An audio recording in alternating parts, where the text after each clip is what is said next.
Hey everyone, I'm Rob. It's Sunday today, so that means it's time to sit down and chat all things chat GPT and generative AI and catch up with the news in the week. So in some news that is either going to fascinate you or scare you, I think I'm in the other camp. Boston Dynamics have created a walking tour guide dog that uses ChatGPT and other LLMs technology to make a walking guide that will tour you through the facilities and then answer questions and tell you about what's going on in the room. As you can see, it's really cool that they have the animatronics of this dog in terms of walking, but then also too they've integrated the responses that would use ChatGPT. I feel like we're headed into the territory of like further police dogs and like RoboCop with this. I'm sorry, I'm sorry, if you're watching this video, this looks creepy. I don't know what else to say. It looks scary. I'm scared by this dog. Anyways, you can do it. You like putting little eyes and a little hat on it can only do so much. Oh Lord. Now, going away from murder dogs, let's talk about Bill Gates. So he was in the news because he was talking with a German newspaper, and he was expressing some of his doubts and beliefs that AI and ChatGPT may have already hit the ceiling. I think this is a really interesting point of discussion at the moment because I feel like perhaps its capabilities sort of have reached a bit of a plateau. He also goes on in the article to express, he could be mistaken, especially if we see Qualcomm releasing chips that can do a lot of edge computing, so that could run, large language models, these AI models on your device and not use the cloud. I think this would unlock a lot of potential. Especially when it comes to healthcare, when the imaging diagnostics gets even more accurate with something like ChatGPT 5. Now, the reason why I thought it'd be interesting to chat about this week is just, I'm curious if other people think that this technology has plateaued, or, if you think that kind of all the use cases have been done. Definitely, I think the last year has been such a whirlwind, and I'm curious that if they release a ChatGPT 5 with even more parameters, if the costs decrease so that the public get access to all the features like ChatGPT Vision, etc. I'm not sure if this will plateau. Are you looking to book an Airbnb for New Year's? Well, Airbnb might be implementing AI to try and crack down on people that book Airbnbs just to party. So according to the BBC, Airbnb is having a global party crackdown. The fun police have arrived. No, I'm kidding. This is probably a really good thing for owners. So Naba Banjari, the head of safety and trust at Airbnb, has mentioned that they're using AI to take a look at the likelihood that parties will be booked at an Airbnb, based on such parameters as, are you in the same city and you're booking a place for one night? These sorts of requests will then be flagged using AI systems based on the probability that it will be a party, and then the owner will be flagged for that. So I think it's super nice because it protects people's property. I've heard in Calgary, the city where I'm from, that there have been some Airbnb parties where like the entire place is trashed. And I can only imagine, like, you're like, oh, like this lovely couple has like booked, oh, they're just here to like look at the nature, and then all of a sudden you come back and your place is completely ruined. Like, I think this is probably a good thing. So if you're looking to book an Airbnb to party this New Year's Eve, you might find that your request may be denied. Thanks, AI. For some more news from our neighbors across the pond, the Prime Minister of the UK, Rishi Sunak, has announced that there is going to be a UK AI Safety Institute. But in this, he also declines a moratorium to pause powerful AI agents. He says pausing AI at the moment is just not feasible, which I agree.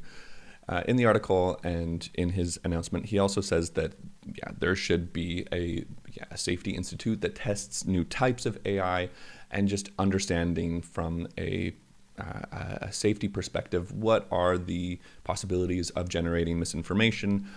And also, too, he doesn't rule out that AI could be an existential threat. So, what is the capacity for some of the progress in technology of AI threatening society? Okay, so how we've chatted about AI girlfriends, that they are fully a thing. There was news actually a couple weeks ago that an AI girlfriend platform shut down, and a lot of people were mourning their AI companions because, of course, they built these parasocial relationships with them. And I guess technically AI relationships with them. But anyways, If you want to take your AI girlfriend to the next level or to the next, let's say, the next baseball base, there is a platform for you. If you're familiar with the how do I put this delicately that I can avoid censorship? If you are familiar with the star Riley Reid, well, they have launched Clona.AI, which is a platform, another chatbot platform in which you can put in more intimate prompts, let's say. I wish I wasn't so awkward. Gosh. Oh, Lord. Okay. Anyways, the thing about this is that, people can pay $30 and hold intimate conversations with digital versions of their favorite adult film stars, content creators, influencers, etc. So there, Riley Reid is already on there, and Lena the Plug. I'm not going to guess why that name is that name. Anyways, they use Facebook's open public access Llama 2 model. So yeah, we're really coming into the era of Her, if you've seen that movie.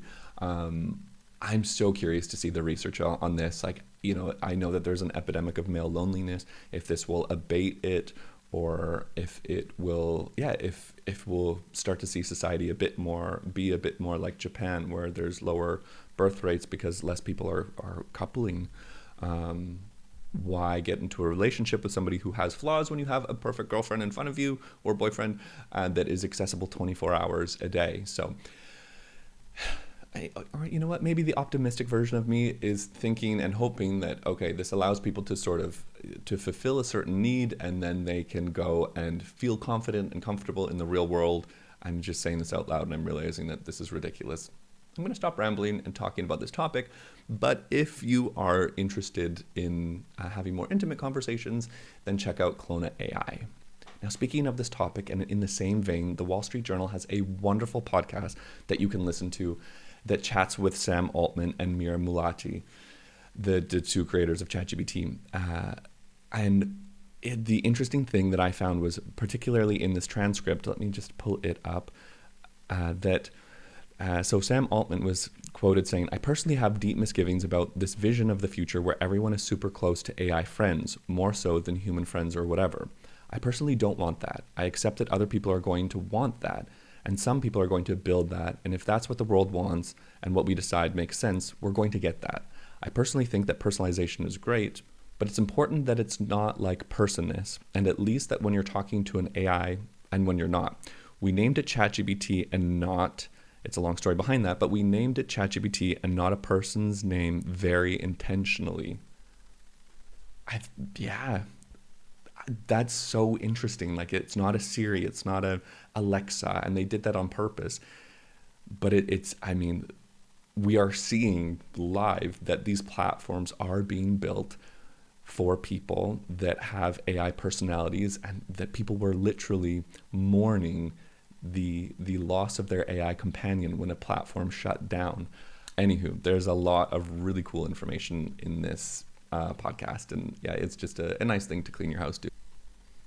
So you know how we talked about edge computing and computer chips being able to perform large language models and generative AI models directly on the device? So Qualcomm announced that it is releasing chips called the Snapdragon X Elite that is capable of running generative AI models with over 13 billion parameters on the device. Now, what's interesting with this news is that we also saw some other news that Samsung is aiming to make the Galaxy S24 the smartphone that will have integrated AI technology on it. Now, what this would mean would be, that you could take your Samsung phone and you could use something like ChatGPT or do text-to-image generating, which they have demoed, and you could do this offline. So you could not be connected to data, and you could still be asking, their sort of ChatGPT certain types of questions, which is really huge. I think especially if they integrate this into the virtual assistant, so like the Bixby, etc. I also really like this news because, as being sort of like an Apple fanboy, I know. This makes Apple kind of feel the pressure and feel the heat to really release iOS 18 with AI capabilities. Now, before we go, I've really enjoyed this last week putting in people who have commented on my videos, putting their usernames into DALL-E 3 and making a visual cartoon characterization of what they would look like. I don't know. It's just been fun that I've been doing. So there's been 2 people that have commented since that video. So yeah, the first has been Thunder4178, which is like, look at this little like thunder guy. It's so cute. Like, come on. How cute is that? The other, which I love, is Evanomics, which is a fabulous username. Evan in economics, amazing. Look at this. Come on, come on. It's interesting that ChatGPT DALL-E today has only generated 2 images, whereas previously they generated 4 images. I'm not sure what's going on, but okay, that's it from me this week. Thanks so much for watching. If you have any questions, just comment, and if not, we'll catch you in the next video. Take care. Bye.